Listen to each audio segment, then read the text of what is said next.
इस तरह से नाम रख दिया है उसका पूरा पार्क, और फिर अल्लामा इकबाल स्ट्रीट पूरी बना दी है। और आप ये सोचिए 2 साल खाली रहा, जबकि उनका जर्मनी से हमारा क्या ताल्लुक है गैर मुनक़सिम हिंदुस्तान का, मगर उन्होंने ये किया है। हमारे यहाँ मीर आ गए थे, हमने मीर के साथ क्या किया। मैं उनके गोयटे की बात नहीं करता, चर्चिल की बात नहीं करता, वो सब तो शानदार नहीं है। सिर्फ इकबाल जहाँ जहाँ रहे हैं उनकी निशानियों को कैसा उन्होंने जिंदा करके रखा है। मैं शेक्सपियर के गांव की बात नहीं करता, स्टफर्ड की, मैं वर्ड्सवर्थ की बात नहीं करता जहाँ उसने डेफोडिल लिखी, उस झील की जिसमें जो है वो आपके नरगिस के फूल खिले हुए नजर आते हैं, उसकी बात नहीं करता। इकबाल जहाँ जहाँ रहे हैं उन्होंने उनकी निशानियों को जो है वो जिंदा रखा है, पाइंदा रखा है। और हमने अपने शोरा के साथ, अपनी तहजीब के साथ क्या किया है। याद रखिएगा, मैं आपको सलाम अर्ज करता हूँ कि कौमें वही जिंदा मानी जाती हैं जो अपने मोहसिन को याद रखती हैं। आपने इकबाल को याद रखा, आप जिंदा।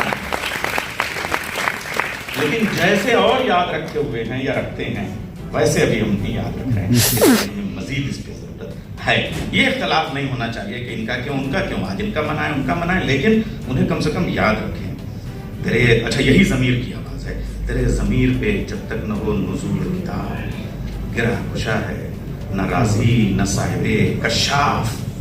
राजी कौन? तफसीर कबीर लिखने वाला, तफसीर कशाफ लिखने वाला ज़माख़शरी। अल्लामा इकबाल के वालिद कहते थे कि जब तुम अखबार पढ़ते हो तो इसमें डूब जाते हो, जैसे ये तुम्हारा ही कत्ल हुआ है जो अखबार में छपा है। लेकिन जब कुरान पढ़ते हो तो तुम कहाँ खोए रहते हो। याद रखो, जब जब तुम कुरान पढ़ते हो तो ऐसे पढ़ो कि गोया हर आयत तुम्हीं पर नाज़िल हो रही। और फिर उसी को अल्लामा इकबाल हमसे कहते हैं कि इश्क भी है हिजाब में, हुस्न भी है हिजाब में, या तो आश्कार हो या मुझे आश्कार कर। मुझे लग रहा है कि मैं अगर ज़्यादा वक्त लूँगा तो आप कहेंगे कि साहब हमारे जो कव्वाल हजरात हैं उनका गला भी साफ़ हो चुका है, और अब आप जो है वो फिर असल में गला जो है वो कई चीज़ों से साफ़ होता है, कभी गर्म पानी से, कभी ठंडे पानी से, कभी हवा से, कभी धुएँ से, तो वो सब खत्म हो जाएगा तो क्या होगा। इसलिए मुझे ज़्यादा वक्त नहीं लेना चाहिए। दुर्वेश खुदा मस्त न शरक़ी है न गरबी, घर मेरा न दिल्ली न सफ़ाहा न समरकंद। इंसान अपने घर में बैठ के अपने आप को जब तुर्रम खां बनता है, बुकरात और सुकरात कहलाता है, तो फिर वो दीवार के उस पार भी नहीं देख पाता। मगर जब अपने घर की छत पे चढ़ जाता है तो महल्ला नजर आने लगता है। महल्ले से और ऊपर ज़रा सा लखनऊ के सतखड़े पे या घंटा घर पे जब चला जाता है या रूमी गेट पे तो पूरा लखनऊ नजर आने लगता है। और जब हेलीकॉप्टर पे जाता है तो पूरा उत्तर प्रदेश नजर आने लगता है। और फिर जब जम्बू जेट पे बैठ के अमेरिका की तरफ जाता है और शीशे खुल जाते हैं, वाईफाई ऑन हो जाता है, तो पूरी दुनिया उसे छोटी नजर आने लगती है।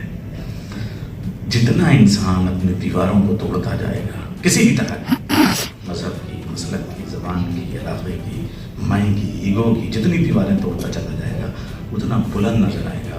और फिर वो ना शरक़ी, और वो फिर हुजूर का बहुत याद आएगा। किसी पूरब वाले को पश्चिम पे फजीलत नहीं, किसी पश्चिम वाले को पूरब पे फजीलत नहीं, किसी आगे पे फजीलत नहीं। और फिर वहीं आके पूरी दुनिया से अगर कोई निगाहें मिला सकता है तो वो हिंदुस्तान बन जाएगा, जब वो कहेगा सीरो फिलर्स की भी सदा दुरुस्त है और वसुदेव कुटुंबकम भी वही है, जो कुरान है वही वेदांत है। जब वो कहेगा अल खल्क़ व अल्लाह भी वही है, और वो मिन ज़ुल्मात इला नूर भी वही है, तमसो माज फिर कमियाँ भी वही है, तब फिर मज़हब की बेड़ियाँ इंसान के कदमों को बांधेंगी नहीं, बल्कि मजहब तहजीब के साथ आपको नुमाइंदगी करने का सलीका सिखाएगा। और तब अल्लामा इकबाल अपने वतन पे नाज करते हुए कहेंगे सारे जहां से अच्छा।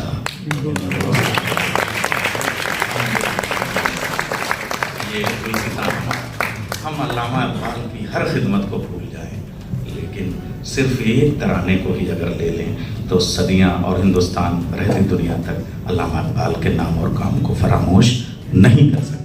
एक लफ्ज़ शुक्रिया है जो मैं उर्दू अकेडमी के अरबाब और ये तमाम सामीन की खिदमत में पेश करते हुए इजाज़त चाहूँगा।